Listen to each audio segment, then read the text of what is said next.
क्या भगवान भी साइंस के रूल को फॉलो करते हैं या उन्हें तोड़ देते हैं? एक ऐसा कॉन्सेप्ट जो सोचने पे मजबूर कर देता है कि साइंस के आगे भी कुछ। तो आइए जानते हैं कैसे हिरण्यकश्यप और भगवान नरसिंह के बीच युद्ध, भक्त प्रहलाद की स्टोरी जो हमें मोटिवेट करती है। तो जानते हैं इस अगली स्टोरी। जब हिरण्याक्ष ने पृथ्वी को पाताल में ले जाकर छिपा दिया, तब भगवान विष्णु ने वराह अवतार लेकर पृथ्वी की रक्षा के लिए हिरण्याक्ष का वध किया। अपने प्रिय भाई हिरण्याक्ष के वध से दुखी होकर हिरण्यकश्यप ब्रह्मा जी की घोर तपस्या करने लगा। ओम ब्रह्मदेवाय नमः, ओम ब्रह्मदेवाय नमः, ओम ब्रह्मदेवाय नमः। यही सही समय है दैत्यों को परास्त करने का। हिरण्यकश्यप अपने राज्य में नहीं है। देवराज इंद्र, फिर तो हम दैत्यों पर आक्रमण कर देते हैं। इस तरह विचार करके देवताओं ने हिरण्यकश्यप के राज्य पर आक्रमण कर दिया और उन्हें राज्य विहीन कर दिया। दैत्यगण इस युद्ध में पराजित हुए और पाताल लोक को भाग गए। देवराज इंद्र, लगता है सारे दैत्य डरकर पाताल लोक में जाकर छुप गए हैं। बस हिरण्यकश्यप की पत्नी कयाधु ही महल में शेष है। हिरण्यकश्यप की पत्नी कयाधु को बंदी बना लो। देवराज इंद्र ने हिरण्यकश्यप के महल में प्रवेश करके उसकी पत्नी कयाधु को बंदी बना लिया। कोई बचाओ, मेरी रक्षा करो।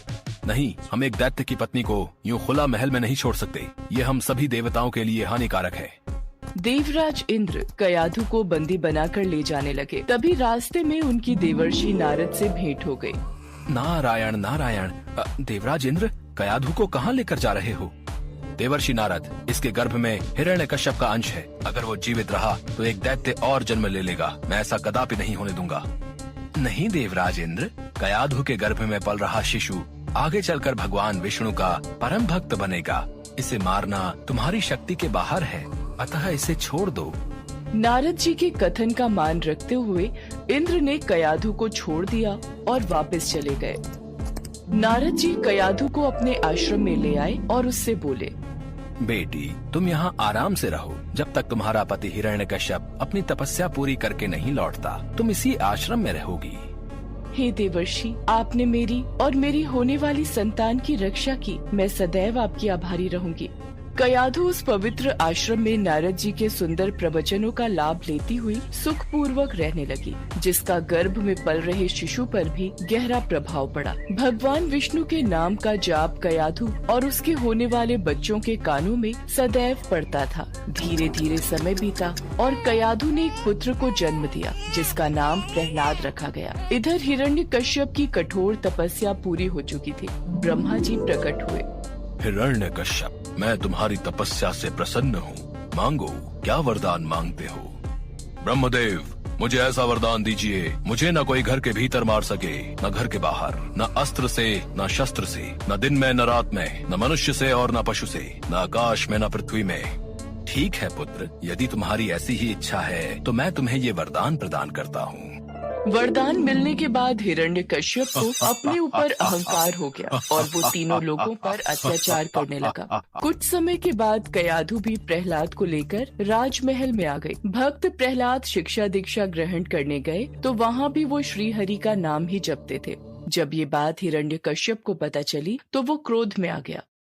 अरे, ये बड़ा दुरात्मा है, इसको मार डालो। अब इसके जीने से कोई लाभ नहीं है, क्योंकि ये शत्रु प्रेमी तो अपने कुल का ही नाश करने वाला हो गया है। नहीं नहीं स्वामी, ऐसा मत कीजिए। मेरे लाल, मेरे बालक को छोड़ दीजिए। ये आपका पुत्र है। सैनिकों ने प्रहलाद को अनेकों प्रकार से मारने की चेष्टा की, पर उनके सभी प्रयास श्री हरि की कृपा से असफल हो जाते थे। हिरण्यकश्यपु ने प्रहलाद के हाथ पैर बांधकर समुद्र में फेंकवाया, विषैले सांपों से डसवाया और पर्वत शिखर से गिराया, पर भगवान विष्णु के आशीर्वाद से प्रहलाद को कुछ भी नहीं हुआ। विष मिला भोजन खाने के बाद भी प्रहलाद पर कोई असर नहीं हुआ। जब प्रहलाद को मारने के सब प्रकार के प्रयास विफल हो गए, तब हिरण्यकश्यप की बहन होलिका उसके पास आई और बोली, भैया, आप निश्चिंत रहिए, मैं प्रहलाद को गोद में लेकर अग्नि में बैठ जाऊंगी। आपको याद है ना, मेरे पास ब्रह्मा जी द्वारा दी हुई वह शॉल है, जिसे ओढ़कर मेरे ऊपर अग्नि का कोई प्रभाव नहीं होता। यदि ऐसा है होलिका, तो मैं अभी सैनिकों को आदेश देकर बड़ी मात्रा में अग्नि जलाने का प्रबंध करवाता हूँ।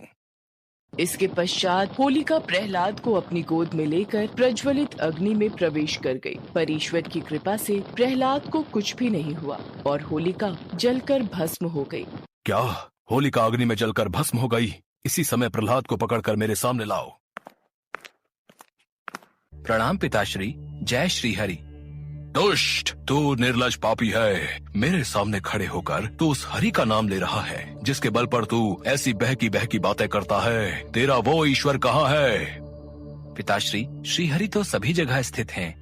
वो सब जगह है तो क्या इस महल में भी है? जी पिताश्री, इस महल में भी है। वो यदि यहाँ है तो मुझे इस खंभे में क्यों नहीं दिखाई देता? क्या तेरा वो विष्णु इस खंभे में भी है? जी पिताश्री, मुझे तो मेरे प्रभु श्री हरि इस खंभे में भी दिखाई दे रहे हैं। इस विष्णु भक्त प्रहलाद को इस खंभे से बांध देता हूँ। देखता हूँ तेरा हरि तुझे कैसे बचाता है। तभी कयाधु दौड़ती हुई आती है और हिरण्यकश्यप से विनती करने लगती है। स्वामी, ये बालक है, इसे मत मारिए। मैं आपसे विनती करती हूँ, मेरे पुत्र को छोड़ दीजिए। नहीं, ऐसा नहीं हो सकता। अगर इसका हरि से बचाना चाहता है तो इस खंभे में से बाहर आएगा। प्रहलाद आंखें बंद किए जय श्री हरि नाम का जाप कर रहा था। ये देखकर क्रोध के मारे हिरण्यकश्यप स्वयं को संभाल नहीं सका और उसने बहुत जोर से उस खंभे पर आघात किया। उसी समय उस खंभे को तोड़कर एक विचित्र प्राणी निकलने लगा जिसका आधा शरीर सिंह का और आधा शरीर मनुष्य का था। ये देखकर प्रहलाद सहित सभा में खड़े सभी लोग घबरा गए। यही भगवान श्री हरि का नरसिंह अवतार था। उनका रूप बड़ा भयंकर था। उनकी तपाए हुए सोने के समान पीली पीली आंखें थीं। उनकी दाढ़ें बड़ी विकराल थीं और वे भयंकर शब्दों से गर्जन कर रहे थे। उनके निकट जाने का साहस किसी में नहीं हो रहा था। ये देखकर हिरण्यकश्यप सिंहनाद करता हुआ हाथ में गदा लेकर नरसिंह भगवान पर टूट पड़ा। तब भगवान नरसिंह और हिरण्यकश्यप के बीच युद्ध आरंभ हो गया। नरसिंह भगवान ने हिरण्यकश्यप को झपट कर दबोच लिया और उसे सभा की चौखट पर ले जाकर अपनी जांघों पर गिरा लिया और बोले, हे हिरण्यकश्यप, ब्रह्मा जी के वरदान का आदर करते हुए मैं तेरा वध कर रहा हूँ। न दिन है न रात है, संध्या बेला है, न घर के भीतर न ही बाहर। मैं तुझे चौखट पर मार रहा हूँ। न ही मनुष्य और न ही पशु, बल्कि मेरा आधा शरीर मनुष्य और आधा शरीर पशु का है। मैं तुझे किसी अस्त्र या शस्त्र से नहीं, बल्कि मैं तुझे अपने नाखूनों से मार रहा हूँ।